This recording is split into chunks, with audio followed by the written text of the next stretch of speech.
સુરતના શહેરીજનોને આકરા તાપ અને હીટ સ્ટ્રોકથી બચાવવા માટે સુરત મહાનગરપાલિકા દ્વારા ખાસ તકેદારીના પગલાઓ લેવામાં આવી રહ્યા છે। પાલિકા સંચાલિત સ્મીમેર હોસ્પિટલમાં પણ હીટ સ્ટ્રોકથી દર્દીઓને બચાવવા માટે અગ્રિમ તૈયારીઓમાં બાથ ટબ અને આઈસ બેડની વિશેષ વ્યવસ્થાઓ કરવામાં આવી છે। ઉનાળાની સિઝન શરૂ થઈ ગઈ છે। માર્ચ મહિનામાં જ આકરી ગરમી પડી રહી છે। આગાહી પ્રમાણે ગરમીનો પારો 40 ડિગ્રીની આસપાસ પહોંચી શકે છે। આટલા તાપમાન વચ્ચે શહેરીજનોને ગરમી અને આકરા તાપથી ત્રાહિમામ પુકારવાની નોબત આવશે।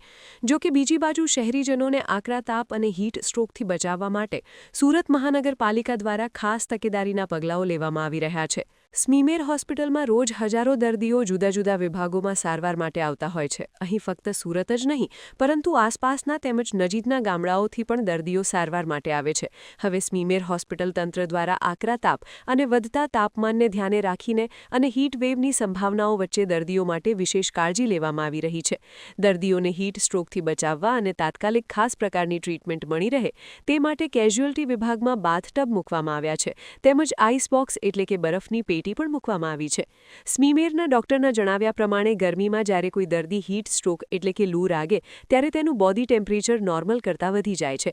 સામાન્ય કરતાં હાઈગ્રેડ તાવનો પારો 105-106 સુધી પહોંચી જાય, જેને પગલે બેભાન થઈ શકે અને કંઈ પણ બબડ્યા કરે છે। આ ફરિયાદો એટલે કે જે દર્દીને લૂ લાગી હોય તેને જ્યારે સ્મીમેર હોસ્પિટલમાં લાવવામાં આવશે ત્યારે તેની સારવાર માટે બાથટબની વિશેષ વ્યવસ્થા કરવામાં આવી છે। સ્મીમેરના આરએમઓએ જણાવ્યું હતું કે સ્મીમેર હોસ્પિટલમાં હીટ સ્ટ્રોકવાળા દર્દીઓને એમના જે લક્ષણ છે કે અત્યંત ગરમી લાગવી, પરસેવો થવો, માથું દુખવું, ચક્કર આવવા, ઉલટી ઉપકા થવા, ગળું સુકાવવું, જેનાથી બચવા માટે આપણે ત્યાં આઈસ બેડની વ્યવસ્થા કરવામાં આવી છે।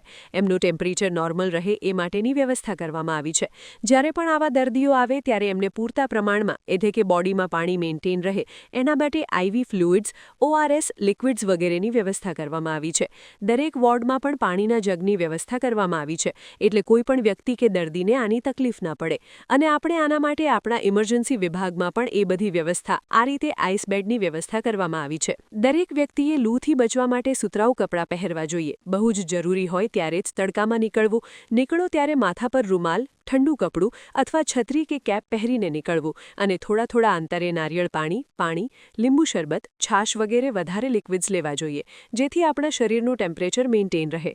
બાથટબની અંદર બરફવાળું ઠંડુ પાણી હોય છે। ટબની અંદર દર્દીને સુવડાવવામાં આવે છે જેથી ઠંડા પાણીને લીધે બોડી ટેમ્પરેચર સામાન્ય થવા લાગે છે અને નોર્મલ થાય।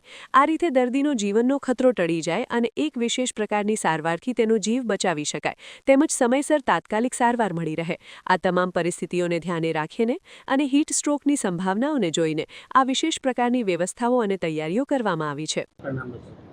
मेरा नाम डॉक्टर आकृति है।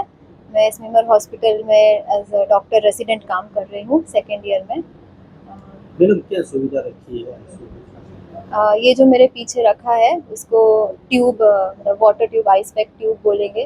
जो अभी 3 महीनों में 4 महीनों में बहुत तापमान बढ़ने वाला है, वो तो समर आ रही है, तो उसमें क्या होता है कि बहुत सारे दर्दियों का टेम्परेचर बढ़ जाता है, 102, 103, 104 तक पहुंच जाता है। उसमें दवाइयाँ जल्दी काम नहीं करती है, तो उन जैसे दर्दियों के लिए उनको यहाँ पे रखेंगे। ये ट्यूब के नीचे बर्फ़ रखा हुआ है और वो ट्यूब के अंदर पानी रखा हुआ है। वो पानी से इनका तापमान क्या है शरीर का बराबर हो जाएगा, तो उनको अच्छा महसूस होगा और साथ में साथ उनका शरीर भी सही हो जाएगा।